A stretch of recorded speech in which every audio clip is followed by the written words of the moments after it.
Het Cambuurjournaal wordt mij mogelijk maken door bouwgroep Dijkstra Drijsma en Wierdaai Partners Vermogensbeheer.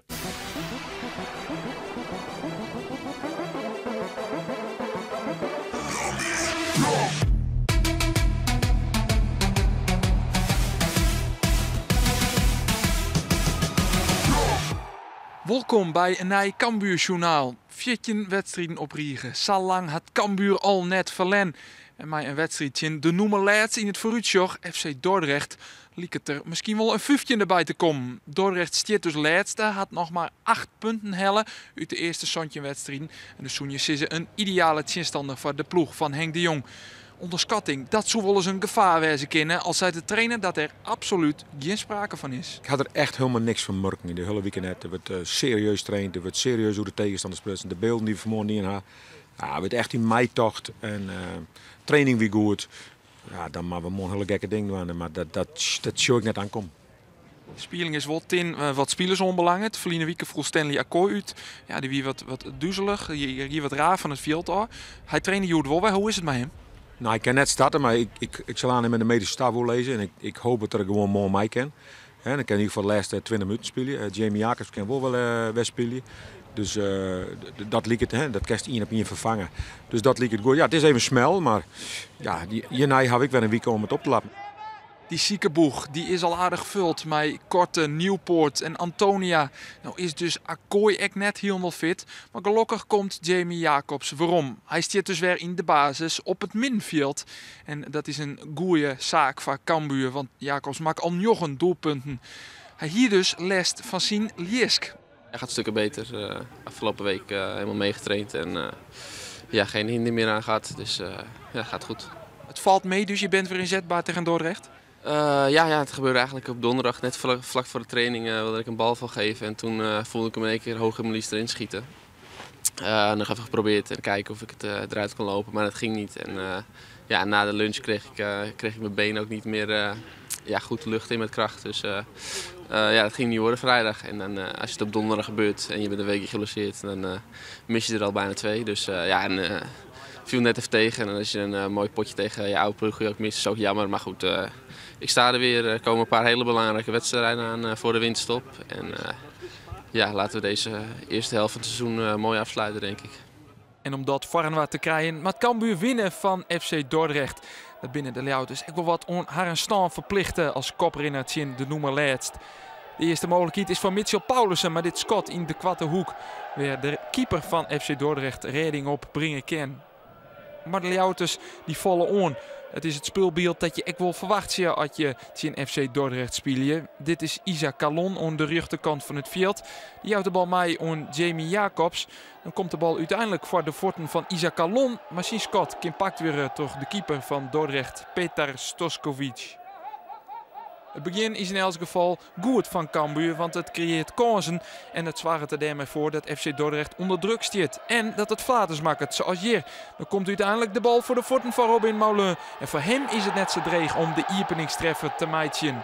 1-0 voor Cambuur in de 22e minuut. Het is het tweede doelpunt van het seizoen van Robin Moulin. Er wordt wat klungelen in de verdediging. Wat doet die keeper daar? Maar dat maakt het voor Cambuur niet uit, want Moulin kan daarvan profiteren. Het antwoord van Dordrecht komt alleen nog al rap. Hier wordt Pedro Marquez onderuit rond door David Sambisa. En skiert zich tot Joey Kooi kineert oors. Hij zei het direct als een gele kaart voor Sambisa Jan en een strafkop voor de thuisploeg. Diezelfde Marquez, dat is een specialist. En dat liet hij hier zien, want hij maakt het de 1-1 uit de strafkop dus. Op 12 minuten na de openingstreffer van Cambuur. En zaak in de ploeg van Henk de Jong. Dus voortdurend weer in de eftervolging. Het antwoord komt alleen nog al gauw van Cambuur. Dit is op een mogelijkheid voor de Ljouwerters op het randje van het strafschopgebied. Komt de bal bij Paulussen. Dit keer beziekt hij de vierde hoek. Maar is het de redding van Stoskovic. Van de thuisploeg, die dus nog maar 8 punten hellen had. Soenje verwacht je dat hij alles op alles zet in de koprinner om misschien wel een puntje te hellen. Maar het gaat bij Cambuur wel aardig gemakkelijk. Sjeur Mees Hoedemakers, wat een romte krijgt hij om trot erin om u te hellen en om de 2 van te maaien. Cambuur profiteert van FC Dordrecht dat totaal net agressief is op die bal. En ja, dan maak je die kans net Jan om Mees Hoedemakers. Want hij maakt er hier 2 van met het schot van Oorstoorn. Cambuur wil dan voorkomen dat het Likas na de openingstreffer voortdurend weer een goal krijgt. Al moet het wel tastien dat hier een kans komt voor FC Dordrecht. De voorzet komt op de holle van Jari Schuurman. Die stiert toch wel aardig vrij. Misschien kopbal gaat oer. En daarmee bloeit de vastsprong dus voor de gasten uit Leeuwarden. En sterker nog, die vastsprong die wordt uitbouwd. Dit is Jamie Jacobs met de goede actie. Dit is vanzelfs geen strafskop, maar wel een hoekskop van de rechterkant. Mees Hoedemakers die scoorde al. En hier brengt hij de bal nog eens voor. Komt de bal voor de voeten uiteindelijk van Kellyan van der Kaap.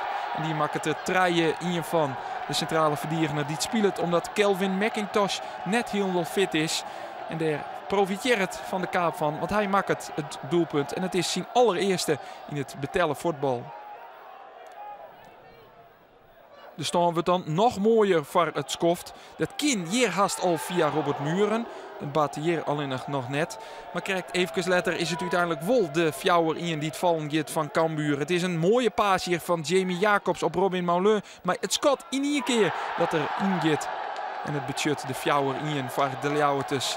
Robin Moulin dus met zijn tweede doelpunt van dit seizoen. En eerlijk is eerlijk, de keeper die Stoskovic die schutte hier net al te best uit. In de tweede helft beziekt Dordrecht dan nog wat van de wedstrijd te meidjen. Hier is een kopbal van Fabian de Abreu, maar die mist richting. En verder houdt het ijs net oer. Het wichtigste ijs in die tweede helft is dat de Rijn met bakken uit de hemel komt. Cambuur is toch een stuk minder als in de eerste helft. Lid ijs net volle Sjen. Misschien wat gemakzucht terug die fjouwer in voorsprong. Dat liet het er echt dat FC Dordrecht nog wel een doelpuntmeidje kent. Dit is de rechtsback Gronsveld, maar een heel aardig doelpuntdek. Hij zit de bal in de vierde hoek. Budget de fjouwer 2. En dat is de eindstand. Cambuur behelt een makkelijke overwinning in het Rival Hoogwerkerstadion in Dordrecht. Het wordt fjouwer 2 en daarmee binnen de Leeuwarders dus nog altijd koprenner. Na de wedstrijd is er nog een mooi gebaar. Want Cambuur besteeg het omtinken aan oud-speler Chris de Wacht, die het slim ziek is. Erik Schouten, de onvierder, spelen Joert met een speciaal onvierdersbaan.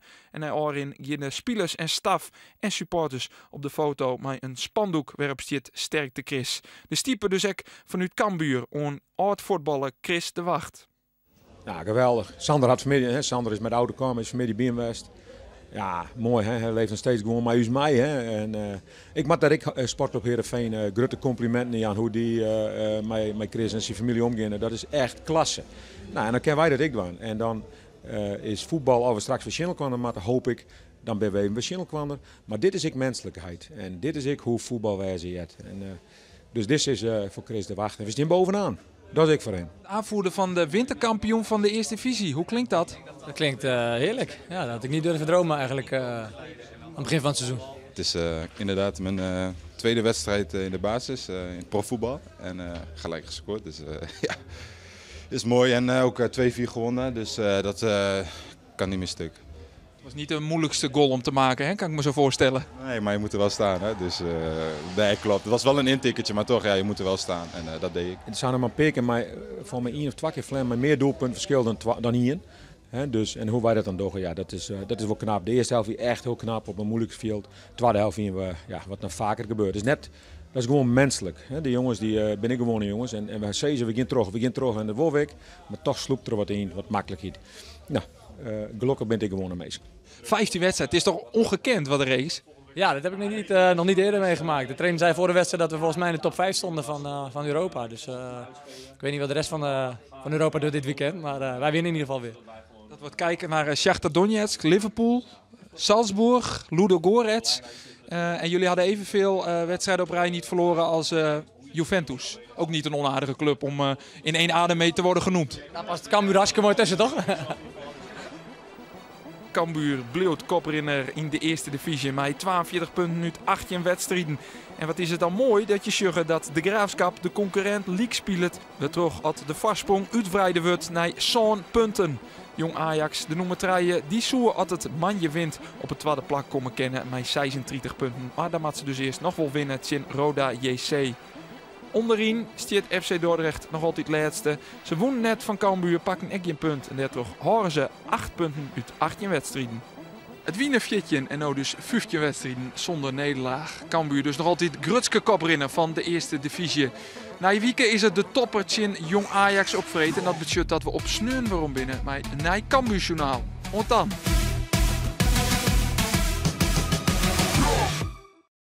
Het Cambuurjournaal waard mij mogelijk maken door bouwgroep Dijkstra de Rijsma en Wierda en Partners Vermogensbeheer.